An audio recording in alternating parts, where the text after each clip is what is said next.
Hey, what's up everyone? It's me, Cameron, and in today's video, I'm gonna talk with my friend Danny about what it takes to get into a post-grad program here at UF. So, Danny, why don't you introduce yourself? Hey guys, what's up? My name is Danny. I'm from Miami. I don't know if you guys can tell, but I'm wearing a UM shirt. I'm repping the U, like always. I also did my undergrad at UM. I majored in athletic training, and I'm here at UF now doing a pre-med post-BACC. So I am living, I guess, like the post-grad life here in Gainesville. So yeah, I'm excited. I'm excited to do this video. So, Danny, I'm sure a lot of people are wondering kind of how rigorous it is to apply, the acceptance rate, things like that. So if you could just provide a little bit more information about, your GPA, your degree, kind of the path you took to get to where you are today. So I'd say like the first thing, it actually kind of starts when you're like in the middle of undergrad. When you're like a junior in undergrad, you come into this point where you're like, all right, what am I going to do after? When you're like a senior, junior in high school, it's the same thing. You're like, what am I going to do after high school? Same thing happens in college. Like that thinking mentality of like what's going to happen next, like really doesn't end. And I knew that like when I was a junior in athletic training, I wanted to like continue my education. I didn't know if I wanted to do a master's, a PhD, if I wanted to do something else. And then I came across this program here at UF, which is called the pre-med post-BACC. And when I applied to it, it was pretty easy. I'm not gonna lie, like the instructions were all online. So my application was done specifically through the UF website. Okay, and then as far as kind of the progression after this, so you're in this program now, for pre-med, does it kind of prepare you for the MCAT? Like what is kind of the next steps after this? Yeah, so the goal of this is to go to med school after. So the program I'm doing now helps individuals like me who they have their undergrad degree in literally anything, and they want to go to med school or like any professional school, PA school, PT school, but they don't have their pre-med classes done. So for me, I want to go into med school. I didn't do any pre-med classes in undergrad because of my major. I did want to go into athletic training. I figured out it wasn't for me. So I applied into this I got into this program, and yeah, the goal is to get into med school. And the program I'm doing specifically, I think it's called like non-degree giving or something. Cause technically like it's obviously like something you do post-grad, but I don't get like a master's from it. I could have gotten a master's from it if I wanted to from like another school. So that's something to like keep in mind when you're applying to these grad programs or just post-grad programs. You want to make sure that you see what you're getting out of it. Are you going to get a certificate, a master's, a PhD, or are you just going to take like extra classes? Because every program out there really is different. So now that we know a little bit more about your story of how you got here, can you tell us more about kind of what your day-to-day life is here in Gainesville, what your classes are like, and how that's all been as a transition from Miami? Yeah. So I like to wake up early, go to the gym, get big, even though, I'm still working on it. But I go to my classes. I think all my classes are like kind of in the middle of the day around there. And then literally it's just like studying. Like if I'm not in classes, I'm studying. If I'm not studying, I'm in classes. There really is not too much room to kind of like mess around. I would say that a mistake that I did that you should not do if you're getting into a grad program is that I think I carried my like undergrad, like the bad habits from undergrad, I carried them over to my grad program thinking I could slack off, get away with it.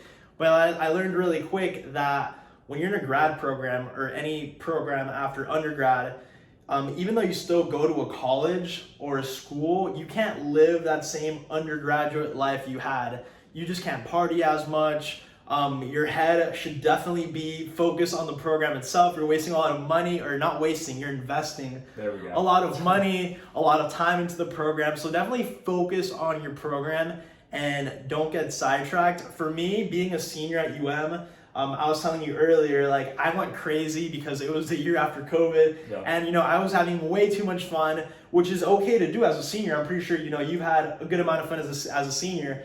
But when you leave that senior year stage, you definitely got to realize, all right, I'm in a different position now. I'm trying to better myself. I should, do something new. I shouldn't try to relive my past. So that's something that I really want to emphasize. Like, don't try to relive your undergraduate days as a grad student. It's not a good idea. It's not professional. Definitely stay on track with your program and what you're doing. Yeah, I would say that makes a lot of sense. I think a lot of kind of just the traditional college experience is the social aspect. Exactly. People building that network. So then when you make the decision to do something after graduation, you know, whether it's a master's degree, post-BACC, it really is important to realize, okay, this is supposed to be the next step to that career that I want. So whether it's, you know, to go into banking and you're doing some MSF, or post-BACC and you want to go to med school, it's really important that, like you said, you're focused on kind of what that end goal is. So it's really interesting to kind of hear the difference. Going off of that though, how would you say like the program itself, outside of the classes obviously, is different than kind of the undergraduate like education style? So I would say my program, and usually this happens in any grad program, like the diversity of students is really different in terms of like age and background. So like in undergrad, you know, everybody usually from freshman to senior year is like 18 to 22. That's when you usually graduate. Yeah. But when you're doing a grad program, you definitely have like a more diverse like age gap. Yeah. So in my program, for example, we have like 2 moms that are like in their 30s, which for me, I've never had a classmate that was like, you know, an older woman. I'm just gonna be honest before. But it's really cool though to have that experience because they do give you like kind of this like wisdom, and just like they like can tell you things that you really wouldn't know because you're not used to being around people like of that age that have so much like depth and experience behind them. So it is really interesting. Now in terms of like social stuff, people in my program are really like much more calm and just really focused on their program, and I think this semester that's where my head is now.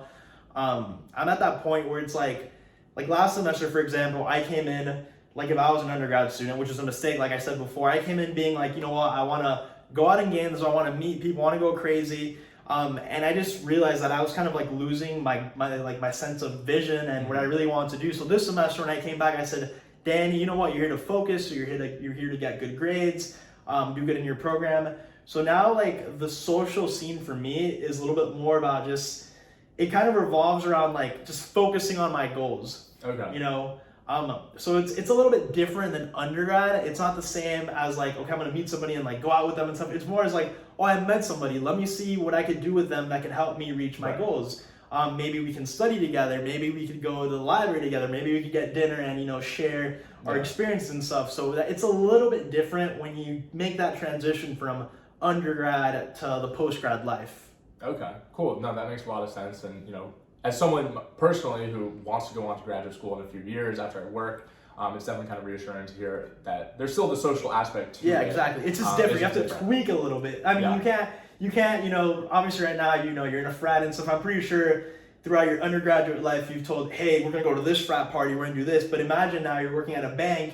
Hey, yo, let's go to a frat party. Let's go here. It's a little, you got to be careful with how you invite people to social gatherings. You know, you can't just invite somebody out and go crazy. You have to start off with, you know, oh, let's meet up here at the library. Let's do this. And then little by little, once you make a good connection, you feel it's there, you could, you know, keep going and keep growing socially. Perfect. So going off of that, I mean, kind of wrapping the video up, I mean, for someone who would be interested in the program that you're in or a similar program, kind of what are some tips that you would offer them as far as applying, what they should do undergrad to make sure that they're in the best position to succeed in that role? Yeah, so first thing is like numbers do matter. So obviously in undergrad, like do get good grades, especially if you know you want to do a grad program, if you want to continue your education. Now it's a little bit different. I know some people go into undergrad and they just know like they just want to get a bachelor's and that's it, which is completely fine. But if you do know that you want to continue your education, it is like it's so crucial to have the best GPA possible, and it's also doable because people have done it. So if they can do it, you can do it. Another piece of advice is just to have a lot of experience, and having experience also allows you to see what you want to do.